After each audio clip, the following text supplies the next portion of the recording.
Bismillahirrahmanirrahim. Assalamualaikum warahmatullahi wabarakatuh. Selamat malam. Saya Andi Buhari, peserta pelatihan TOT LPPI ITB Ahmad Dahlan. Izinkan saya untuk menyampaikan presentasi mengenai general banking yang telah saya siapkan, sebagaimana dapat dilihat di dalam share screen berikut ini.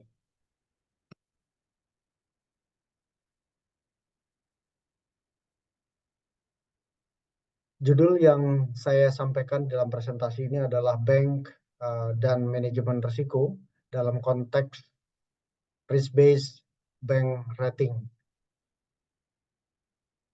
Bapak Ibu Saudara sekalian, sebagaimana telah kita ketahui bersama bahwa bank merupakan sebuah lembaga yang diberikan izin oleh otoritas perbankan untuk menerima simpanan, memberikan kredit atau menyalurkan dana, dan menerima serta menerbitkan cek. Tentu saja dalam konteks ini maka sebagian besar dana yang dikelola oleh bank adalah merupakan dana simpanan masyarakat, sehingga bank secara langsung mengalami atau terpapar dengan risiko. Sehingga dengan demikian diperlukan pengelolaan risiko oleh bank. Dalam konteks itu juga maka bank dikenal sebagai the most highly regulated industry atau industri yang paling banyak mendapatkan pengaturan, atau dengan kata lain juga the most highly supervised industry atau industri yang paling banyak diawasi oleh berbagai pihak, termasuk dalam hal ini adalah pihak otoritas selaku stakeholders. Bapak Ibu Saudara sekalian, sebagai sebuah lembaga yang kita sebut juga atau sering kita dengar sebagai lembaga kepercayaan, salah satu hal yang membuat bank dapat dipercaya adalah bagaimana bank dapat mengelola risiko yang secara langsung terpapar atau kita sebut sebagai inherent risk. Nah, kemudian apa sebenarnya risiko?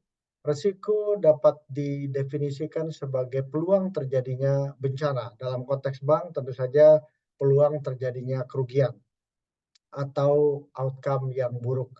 Nah, tentu saja hasil negatif tersebut dapat terjadi kapan saja, sehingga sekali lagi bank sangat penting untuk dapat mengelola risiko-risiko tersebut yang kita sebut sebagai manajemen risiko.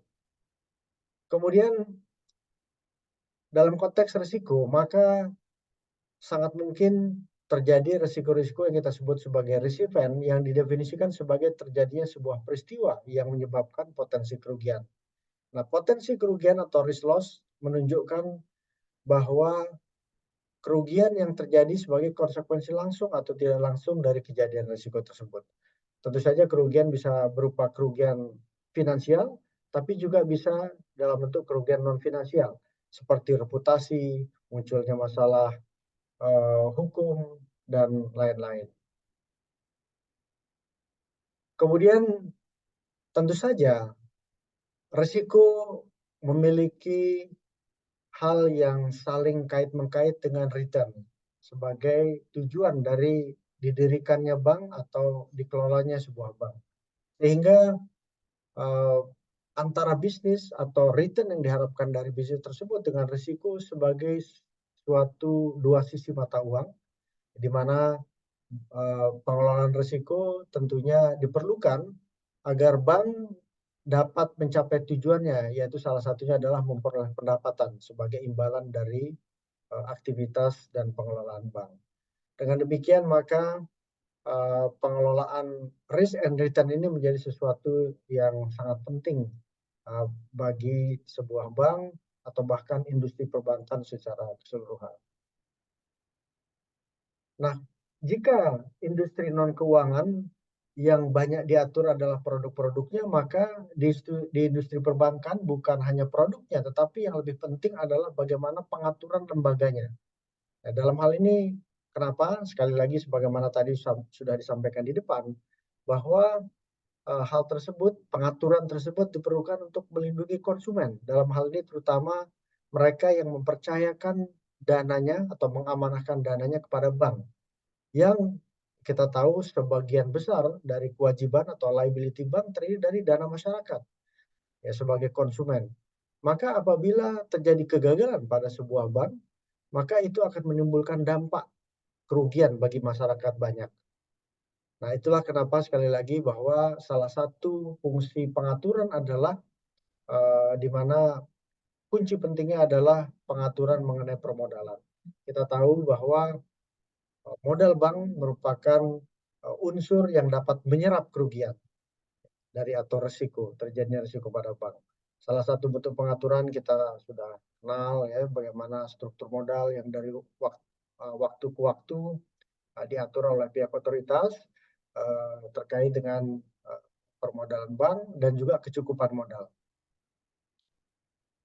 Bapak Ibu saudara sekalian, kita tahu bahwa dalam konteks mengetahui atau sebagai outcome yang diharapkan dari pengaturan bank adalah diperolehnya pengelolaan bank yang sehat atau dengan kata lain tingkat kesehatan bank yang baik. Nah, dalam hal ini kita mengenal dalam pengukuran atau penilaian kesehatan bank yang kita sebut sebagai risk-based bank rating atau penilaian kesehatan bank berdasarkan risiko, berbasis risiko. Nah, ada 4 faktor yang diperlukan dalam pengukuran tingkat kesehatan bank atau risk-based bank rating ini, yaitu profil risiko, governance atau good corporate governance, rentabilitas atau earnings, dan permodalan atau kapital. Nah, dalam konteks LPPI biasanya yang menjadi utama atau pertama adalah GCG terlebih dahulu, baru risk, kemudian earnings, dan kapital atau GREC. Ada berbagai hal yang terkait dengan profil risiko, Bapak Ibu sekalian. Di sana ada menyangkut yang kita sebut sebagai risiko melekat atau inherent risk, terdiri dari berbagai jenis risiko yang sudah mendapatkan pengaturan secara khusus dari otoritas. Kemudian juga bagaimana kualitas penerapan manajemen risiko atau KPMR. Kemudian kombinasi antara risiko inherent dengan KPMR akan menghasilkan peringkat profil risiko atau dengan bahasa lain disebut sebagai net risk ya, atau residual risk. Nah, kemudian dikombinasikan dengan 3 unsur yang lain, GCG, earnings, atau rentabilitas dan kapital akan menghasilkan peringkat komposit dari TKB atau tingkat kesehatan bank atau risk based bank rating. Nah, kita akan masuk secara lebih dalam bagaimana sebuah bank mengelola risikonya. Sesuai dengan regulasi yang telah ada bahwa terdapat berbagai jenis risiko yang harus dikelola oleh bank. Kita mengenal dahulu hanya ada 8 jenis risiko yang terdiri dari untuk bank konvensional, Bapak Ibu sekalian, di mana ada 4 risiko utama yaitu risiko kredit, risiko pasar, risiko likuiditas, dan risiko operasional. Ditambah dengan risiko yang lain yaitu risiko hukum, risiko strategik, risiko kepatuhan, dan risiko reputasi. Nah, untuk bank syariah ditambah 2 jenis risiko lagi menjadi 10 jenis risiko yaitu risiko investasi dan risiko imbal hasil. Nah, kemudian sesuai dengan integrasi konglomerasi keuangan POJK 17 tahun 2014 ada 2 jenis risiko tambahan yaitu risiko asuransi dan risiko transaksi intragrup. Sehingga secara total ada 12 jenis risiko yang harus dikelola oleh bank. Kita mengenal dalam konteks pengelolaan risiko ini yaitu 4 pilar manajemen risiko yang terdiri dari pengawasan aktif direksi dan dewan komisaris, kebijakan, prosedur, dan penetapan limit, kemudian proses manajemen risiko dan sistem informasi manajemen risiko yang terdiri dari identifikasi, pengukuran, pemantauan, pengendalian risiko, dan ditambah sistem informasi manajemen risiko. Dan pilar yang keempat adalah SPI atau sistem pengendalian intern yang menyeluruh.